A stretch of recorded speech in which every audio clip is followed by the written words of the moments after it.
Good morning, good afternoon, and good night sa inyong lahat. Napansin niyo na ba kung paano laging naghahanap ng kabaligtaran ang isang bagay? Tulad ng magnet, ang North Pole at South Pole hindi pwedeng maghiwalay. Ganoon din sa kuryente.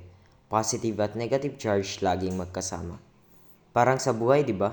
Minsan, ang bagay talaga sa'yo yung pinakaiba mo pa. Pero bakit nga ba ganun? Bakit mas nag-aakit ang magkasalungat? Tara, tuklasin natin ang sagot sa mundo ng physics. Electrostatics is the study of all phenomena associated with electric charges at rest. It was first observed when materials like amber, after being rubbed, could attract small objects, a phenomenon traced back to the Greek word electron, meaning amber. Structure of atom. To understand electrostatics, it is essential to first understand the structure of atom. An atom consists of three subatomic particles, the proton, neutrons, and electrons. In terms of charge, protons are positively charged, electrons are negatively charged, and neutrons have no charge. Protons and neutrons form the nucleus at the center, while electrons orbit around it. The mass of a proton is nearly equal to that of a neutron, whereas an electron has a much smaller mass, making the nucleus the heaviest part of the atom. In a neutral atom, the number of protons equals the number of electrons, balancing the charges. The charge of a proton is equal in magnitude but opposite to that of an electron, which plays a crucial role in electrostatic interactions. We have three processes of charging: the charging by friction, induction, and conduction. First, charging by friction occurs when two objects are rubbed together, causing the electrons to transfer from one material to the other. The object that loses electrons becomes positively charged, while the object that gains electrons becomes negatively charged. This process usually happens between insulating materials as they do not allow free movement of charges. Example, rubbing a balloon on hair making the hair stand up. Next, charging by conduction happens when a charged object comes into direct contact with a neutral object, allowing electrons to transfer. If the charged object is negatively charged, electrons move to the neutral object, making it negatively charged. If the charged object is positively charged, electrons move from the neutral object to the charged one, leaving the neutral object positively charged. The charge remains even after objects are separated. Example, touching a metal doorknob after walking on a carpet, transferring electrons and causing a small shock. Last, charging by induction occurs without direct contact. A charged object is brought near a neutral conductor, causing charges inside the conductor to rearrange. If the conductor is grounded, electrons either leave or enter, resulting in a permanent charge. This method is useful for charging conductors without direct transfer of charge from the charged object. Example, bringing a negatively charged balloon near small pieces of paper, making them move due to induced charge. Next topic is the Coulomb's law. Coulomb's law states that the magnitude of the electrostatic force between two-point charges is directly proportional to the product of their charges, and inversely proportional to the square of the distance between them. It is mathematically expressed as F is equal to K, absolute value of charge 1 and charge 2, over R squared, where F is the electrostatic force, and charge 1 and charge 2 are the magnitude of the charge. R is the distance between the charges, and K is the Coulomb's constant. For example number 1, two plastic rods are charged with positive 3.0 times 10 raised to negative 6 coulombs and negative 2.0 times 10 raised to negative 6 coulombs. If they are 0.6 meters apart, what is the magnitude of the electrostatic force between them? For the given, charge 1 is equal to positive 3.0 times 10 raised to negative 6 coulomb, and charge 2, negative 2.0 times 10 raised to negative 6 coulomb, and R is equal to 0.6 meters, and the Coulomb constant 9 times 10 raised to 9 n dot m squared over c squared. Unknown, the magnitude of the electrostatic force. For the solution, let's substitute the given, where electrostatic force is equal to 9.0 times 10 raised to 9 times the absolute value of charges, 3.0 times 10 raised to negative 6 times 2.0 times 10 raised to negative 6, all over 0.6 squared. Next, let's multiply the charges.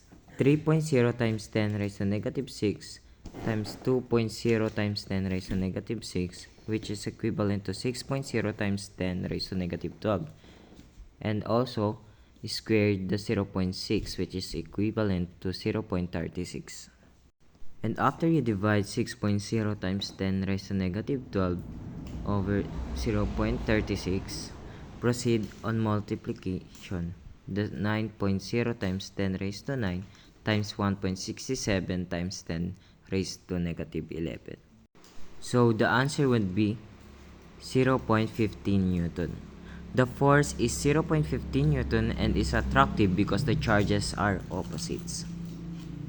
And for example number 2, two metal spheres are placed 0.2 meters apart, each carrying a charge of positive 5.0 times 10 raised to negative 6 coulomb. Find the electrostatic force between them. And for the given, charge 1 and charge 2 is equal to positive 5.0 times 10 raised to negative 6 coulomb, and R is equal to 0.2 meters, and K is equal to 9.0 times 10 raised to 9 n dot m squared over c squared. Unknown, magnitude of the electrostatic force. And for the solution, let's substitute the given, which equal to F is equal to 9.0 times 10 raised to 9 times absolute value of charges, the 5.0 times 10 raised to negative 6 times 5.0 times 10 raised to negative 6 over 0.2 squared. Then the next step, F is equal to 9.0 times 10 raised to 9 times 2.5 times 10 raised to negative 11 all over 0.04. Then the last step, F is equal to 9.0 times 10 raised to 9 times 6.25 times 10 raised to negative 10. So, the final answer would be 5.63 Newton. The force is 5.63 Newton and it is repulsive because both charges are positive. And for the example number 3, a charged particle with positive 7.0 times 10 raised to negative 7 coulomb is placed 1.5 meters away from another charged particle with negative 2.0 times 10 raised to negative 6 coulomb. What is the magnitude of the electrostatic force between them? Given, charge 1 is equal to positive 7.0 times 10 raised to negative 7 coulombs, and charge 2, negative 2.0 times 10 raised to negative 6 coulomb, and the R is equal to 1.5 meters, and K is equal to 9.0 times 10 raised to 9 n dot m squared over c squared, and the unknown magnitude of the electrostatic force. And for the solution, follow the step just like what I did in example number 1 and 2. So the answer would be the force is 0.0056 Newton and is attractive because the charges are opposites. The next topic is the electric field. Electric force is a non-contact force. An electric charge Q can exert force on the other charged objects even at a distance. The region around the charged object where this force is felt is called an electric field. An electric field influences any charged particles placed within it, causing it to experience electric force. Every charge has its own electric field, with positive charge creating outward field lines and the negatively charged creating inward field lines.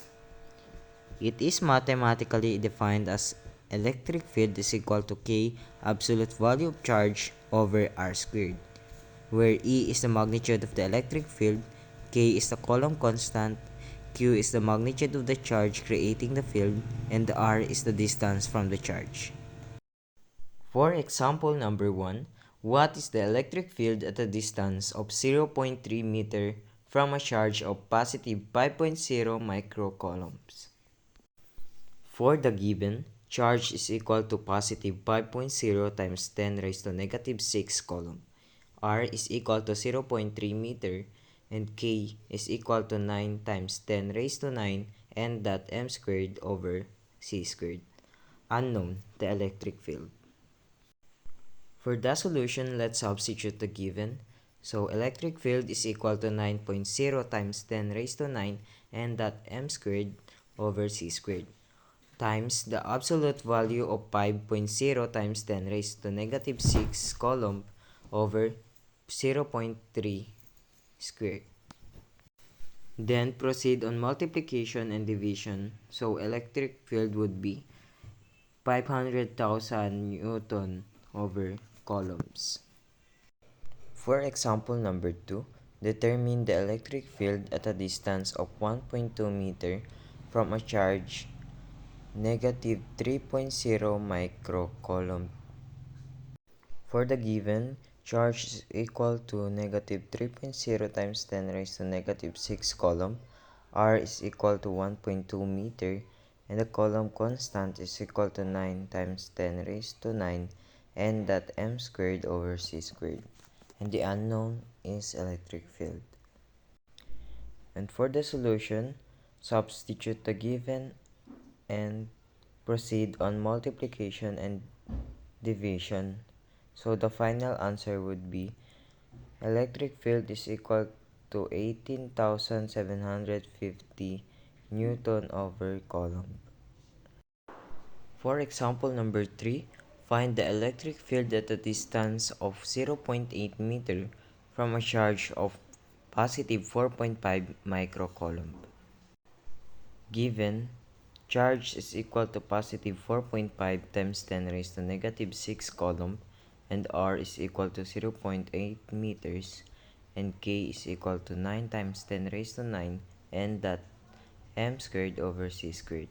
And our unknown is electric field. And for the solution, substitute the given and then follow the steps just like what I did in example number 1 and 2. So your final answer must be electric field is equal to 63,281.25 Newton over coulomb. Electric lines of force. Lines of force start from positive charged particles and end on negatively charged particles or continue toward infinity. Lines of force neither intersect nor break as they pass from one charge to another. The strength of an electric field increases with more field lines. A neutral point is where the electric field is zero. For like charges, it lies between them, closer to the weaker charge. For unlike charges, it is outside the line joining them, near the smaller charge. Electric field due to a point charge. The electric field created by a point charge is the area surrounding the charge where it influences other charges with a force. The strength of this field at any given point is determined by the charge magnitude and its distance from the point, as described by Coulomb's law. It will be the same formula, but the only difference is we're going to use this formula twice. For example number 1, a positive 4.0 microcoulomb charge and a negative 1.5 microcoulomb charge are 0.8 meter apart. What is the electric field at the midpoint?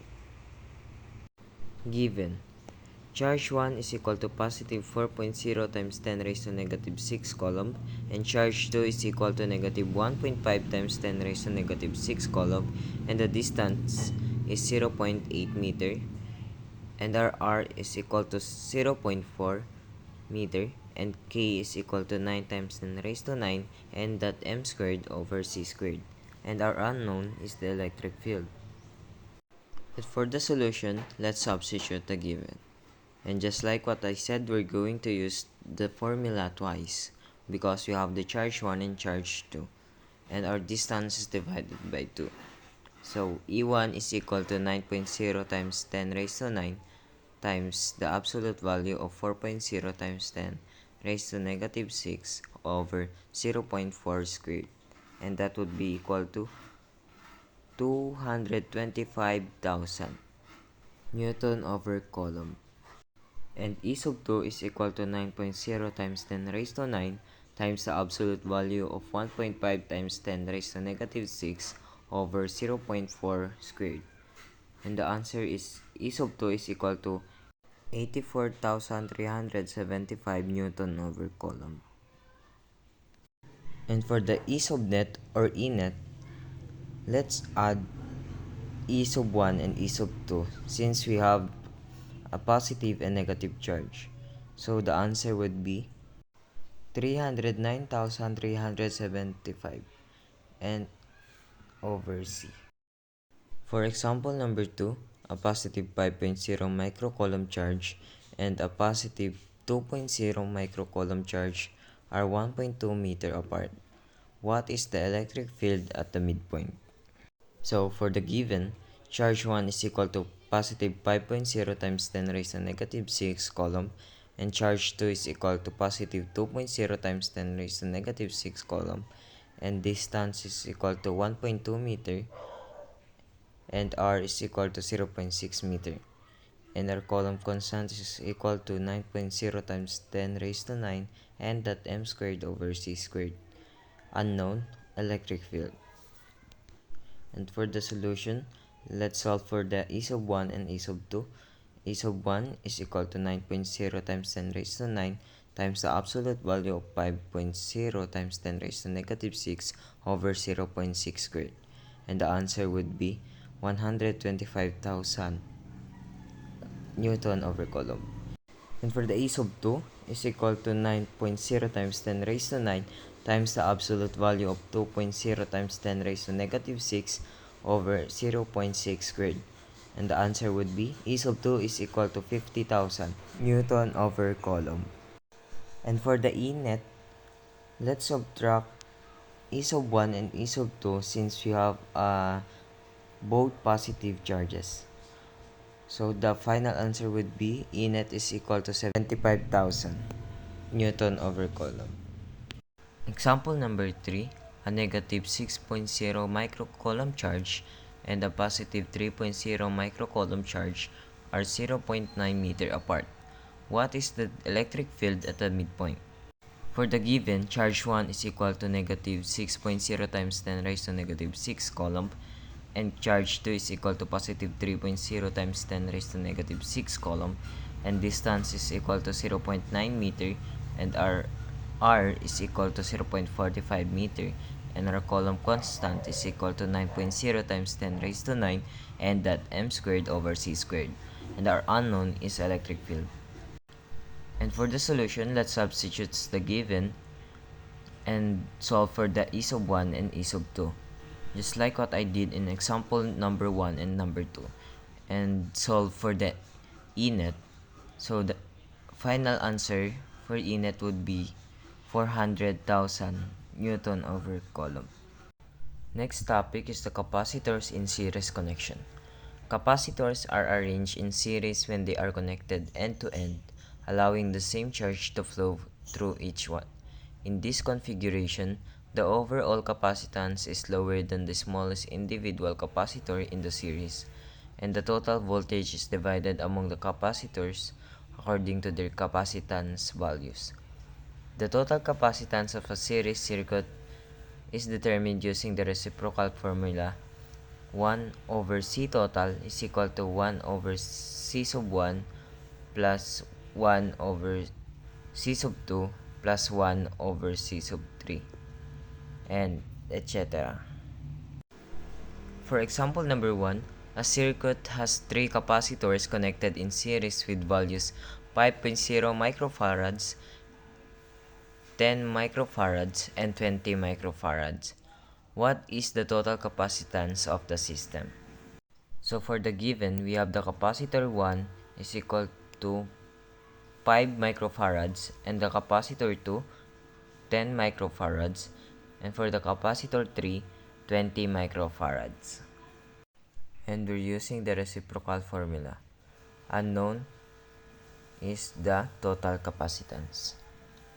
So for the solution, let's substitute the given 1 over C total is equal to 1 over 5 plus 1 over 10 plus 1 over 20.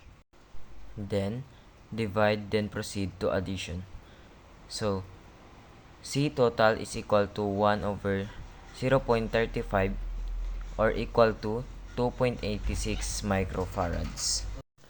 Example number 2. A circuit consists of 3 capacitors connected in series with values 3 microfarads, 6 microfarads, and 9 microfarads.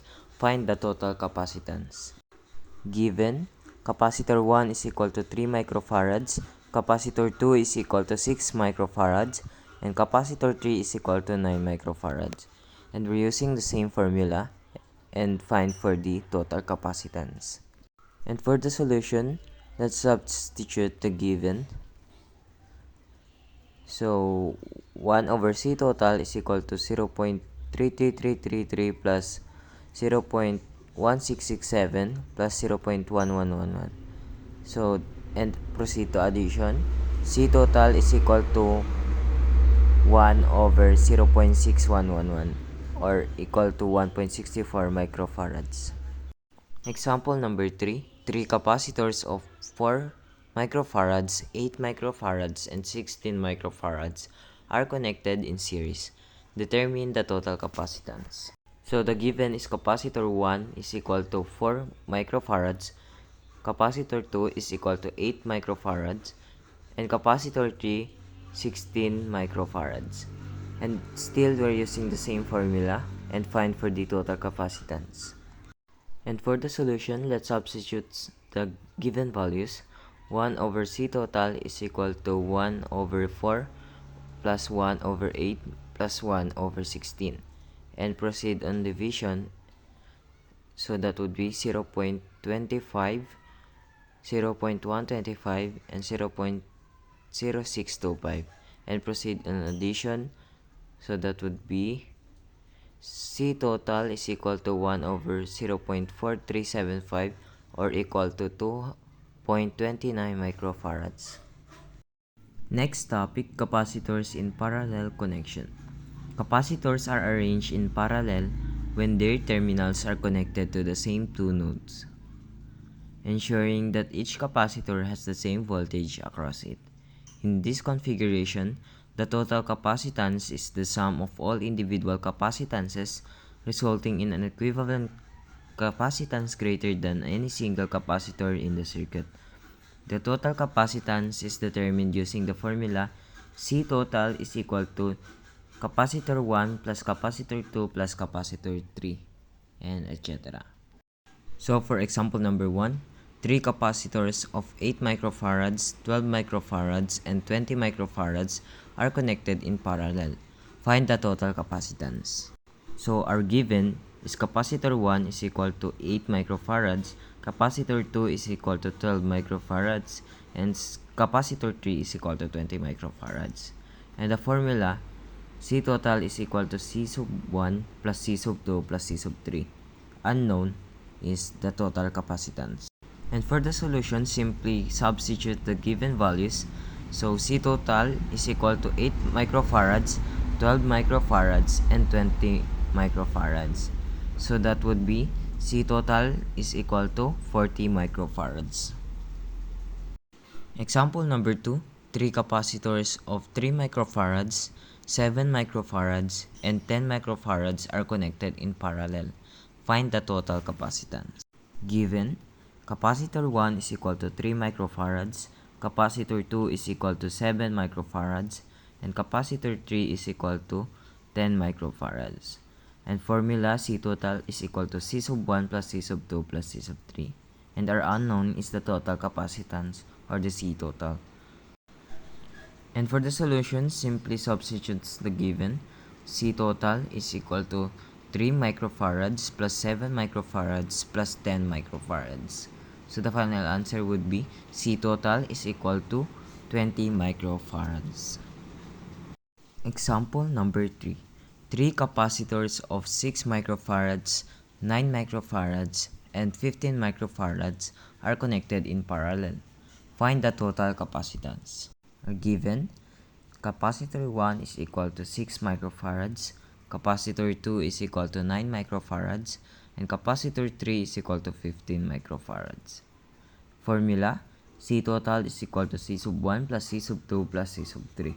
And our unknown is total capacitance, or the C total. And again, for the solution, substitutes the given. C total is equal to 6 microfarads plus 9 microfarads plus 15 microfarads is equal to C total is equal to 30 microfarads. And our last topic is the combination of capacitors in series and parallel connection. A circuit contains a mix of series and parallel capacitors when some capacitors are connected in series while others are arranged in parallel. To calculate the total equivalent capacitance, the circuit must be simplified step by step. First, by solving the parallel and series groups individually. The fundamental rules for determining equivalent capacitance remain unchanged. So, we're going to use the two formulas for the C total. For example number 1, a circuit consists of two capacitors, 10 microfarads and 5 microfarads in parallel. A 4 microfarads capacitor is in series with their equivalent capacitor. Find the total equivalent capacitance. So for the given, capacitor 1 is equal to 10 microfarads and capacitor 2 is equal to 5 microfarads and capacitor 3 is equal to 4 microfarads. And our unknown is the total equivalent of capacitance. So for the solution, let's substitute first the parallel, the capacitor 1 and 2. So capacitor 1 plus capacitor 2 is equal to 15 microfarads. Then next, we're going to use the reciprocal formula. So 1 over equivalent capacitance is equal to 1 over equivalent capacitance 1 plus 1 over capacitance 3. So the answer would be total equivalent capacitance is equal to 3.16 microfarads. For example number 2, a circuit consists of two capacitors, 6 microfarads and 9 microfarads in parallel, and a 3 microfarads capacitor is in series with their equivalent capacitor. Find the total equivalent capacitance. So our given, capacitor 1 is equal to 6 microfarads and capacitor 2 is equal to 9 microfarads and capacitor 3 is equal to 3 microfarads, and our unknown is total equivalent capacitance. So again, let's substitute the given and solve for the parallel. Total equivalent capacitance 1 is equal to C sub 1 plus C sub 2. So 6 plus 9 is equal to 15 microfarads. Then proceed to reciprocal formula. 1 over equivalent capacitance is equal to 1 over equivalent capacitance 1 plus 1 over capacitor 3. So 1 over 15 plus 1 over 13 is equal to 6 over 15, or the total equivalent capacitance is equal to 2.5 microfarads. And for example number 3, a circuit consists of two capacitors, 12 microfarads and 8 microfarads in parallel. A 5 microfarads capacitor is in series with their equivalent capacitor. Find the total equivalent capacitance. So given, capacitor 1 is equal to 12 microfarads, capacitor 2 is equal to 8 microfarads, and capacitor 3 is equal to 5 microfarads. And unknown is total equivalent capacitance. So again and again, let's substitute the given and solve for the parallel. So total equivalent capacitance 1 is equal to C sub 1 plus C sub 2. So 12 plus 8 is equal to 20 microfarads. And again, proceed to the reciprocal formula where 1 over equivalent capacitance is equal to 1 over equivalent capacitance 1 plus 1 over capacitance 3. So 1 over 20 plus 1 over 5 is equal to 5 over 20, or the total equivalent capacitance is equal to 4 microfarads. So that's all. Thank you for listening and thank you for your time. Hope you learned something.